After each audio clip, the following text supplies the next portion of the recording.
As a starting point, I want to get everyone oriented with DCLI, the largest provider of marine and domestic chassis, supporting a fleet of over 240,000 assets.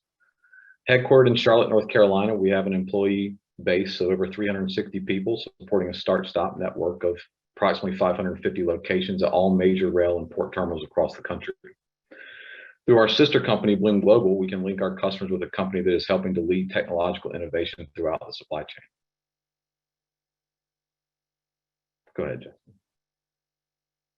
So over the last 12 years, DCLI has grown our fleet size by over 250% through the acquisition of ocean carrier chassis fleets, purchasing of new equipment, and the acquisition of Trac's domestic 53-foot fleet in 2018. This has been achieved with the backing of investment-oriented private equity firms, which have not only supported our growth, but our ongoing fleet enhancements. While most of the industry was built on the foundation of long-term leasing models, DCLI's origins are one of a pool operations company. Our systems, people, and processes are all designed around delivering an optimum pool product, striving for the strongest network, differentiated quality, and asset availability. As everyone has experienced, availability has been a challenge, to say the least, to maintain in this environment. And we're going to dive into these challenges and how DCLI has positioned ourselves to weather the current storm. So there's a lot of discussion about the health of the network that is now managed by intermodal equipment providers, and you might hear me reference them as IEPs as we go forward. As most of you know, prior to 2010, intermodal chassis were provided by the ocean carriers via disparate fleets across the country. It was recognized that as a cost center, ocean carriers were not keeping up with the investments required to support the nation's intermodal chassis network. Beginning in 2010, with the divestment of their fleets and with the support of private equity, DCLI has been able to invest almost $2 billion in the last decade to improve the quality and availability of equipment servicing your supply chains. This divestment has also unlocked a litany of chassis alternatives for shippers via competitive proprietary pools, dedicated fleets, long-term leasing arrangements, and motor care provided equipment, all of which are procurement strategies that we can delve into during the breakout sessions. So enough background, let's dive into the impacts of COVID on intermodal container volumes and the chassis fleets designed to support them. As the economy screeched to a halt in the second quarter of 2020, we witnessed substantial declines in the US import volumes, leading to the depletion of inventories throughout the US. What was not anticipated was the rapid increase in consumer spending, which we began to feel in June and July of 2020.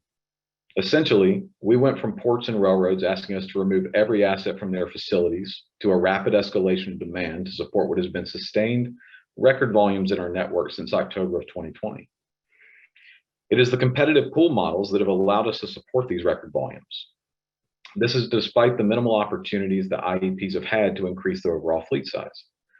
I'm not sure if everyone is aware, but in 2020, the US began the process of imposing anti-dumping duties on Chinese manufactured chassis, a supply source that historically supported over 80% of new chassis manufacturing to the US. In turn, this significantly hampered chassis providers' ability to supplement fleets given the limitations of US chassis manufacturers. So with limited access of new equipment, we have been operating overtime and weekend shifts with our maintenance and repair partners to ensure maximum uptime of our fleet. This has allowed us to reduce out of service levels nationally below 3%, which is a record for DCLI. And in June, you'll note that we have supported 44% more volume than we supported in 2019. And I just want to pause on this metric, as there's a lot of discussion about the inability of chassis fleets to manage surges in volumes. But what this chart shows is that DCLI's pool has been designed to support a substantial surge in demand.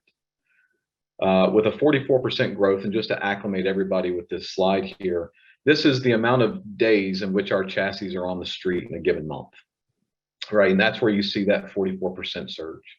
And I don't think there are many asset-based models that are positioned to flex in this nature.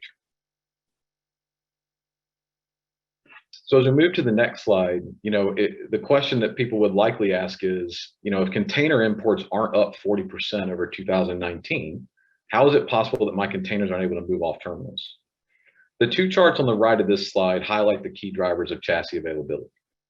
The first and most critical is street dwell, the time it takes from the point the container is left a port or a rail terminal to the point it returns empty, and the overall volume of containers flowing through the network. That can be seen as moves in the bottom right-hand portion of the slide. The largest driver of equipment shortages is street dwell, and unfortunately, it's only getting worse.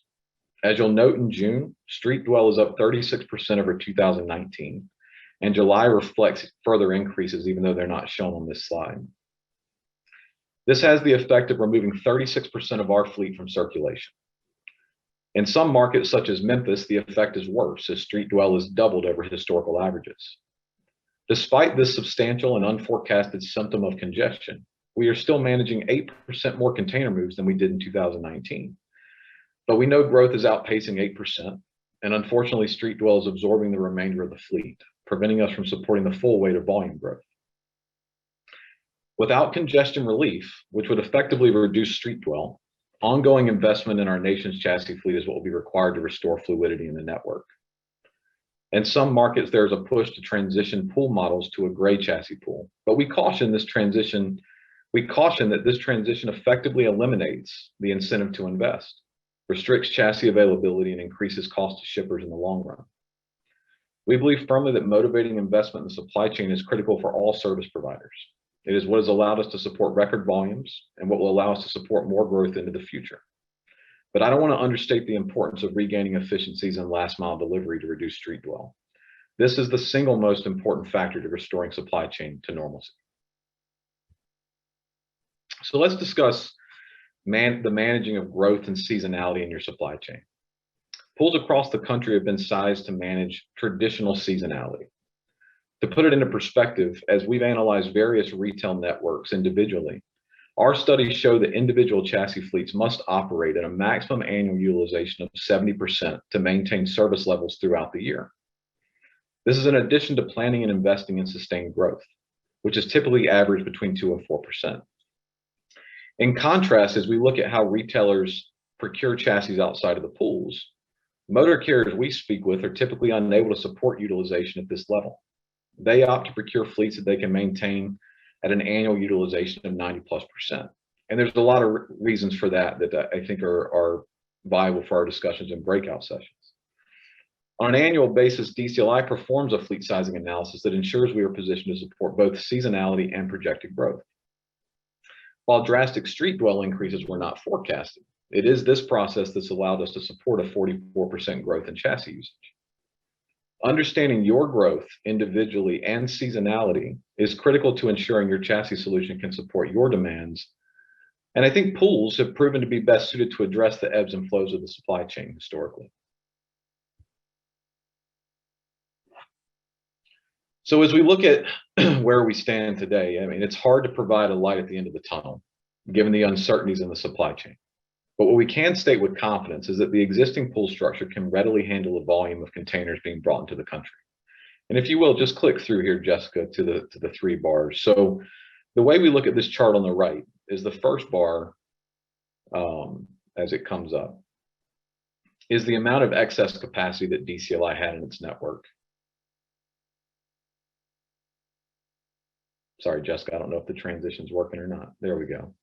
So there's our 44%. And in a normal year, we would factor in growth at approximately 5%. And then we would have an additional seasonality buffer. And then we had somewhat of what we call a crisis cushion here for black swan events, which have become pretty regular in our industry. And what we're actually seeing is that despite planning for cushion, that we are covering that 8% of growth, but dwell is taken up beyond seasonality and crisis cushion. And it's leaving that gap of moves out there that simply cannot be handled in the current infrastructure. We do not see a fundamental change in the supply chain driving the current congestion, but instead a series of one-time events that have created a snowball effect of congestion throughout the network. Pandemic-related port closures, Suez Canal blockage, wildfires in the Pacific Northwest and Canada, record winter storms through the interior of the country, and that's just to name a few.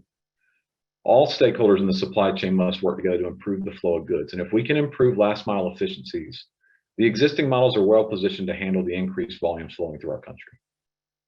So I hope that is at least a good background for our discussions as we move into breakout sessions. And I appreciate the time.